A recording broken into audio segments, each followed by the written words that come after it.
Pour ces militants de Greenpeace, le message est clair, c'est aux superpollueurs de payer l'addition. Les défenseurs de l'environnement continuent d'alerter sur ces principaux enjeux.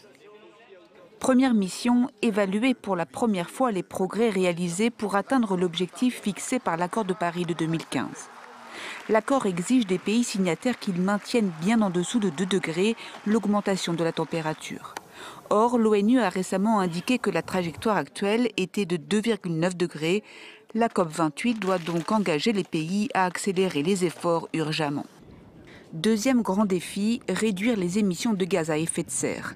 Idéalement, tous les pays s'entendraient à Dubaï sur une déclaration volontariste de réduction, voire d'élimination progressive des énergies fossiles. Troisième grand dossier, valoriser ou non les technologies émergentes de captation et de stockage des émissions de CO2. C'est un dossier porté par les Émirats arabes unis notamment, mais très critiqué tant il s'avère déjà coûteux, chronophage et surtout non incitatif. Quatrième enjeu, donner concrètement naissance au fonds pertes et dommages. Adopté l'an dernier à la COP de Sharm el-Sheikh, il doit indemniser les pays qui ont eu à subir des catastrophes liées au dérèglement climatique. Il faudra donner corps à cette idée, notamment en termes de calcul, de financement et de bénéficiaires.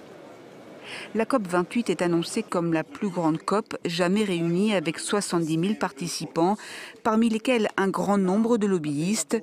C'est ce que déplorent déjà les défenseurs de l'environnement.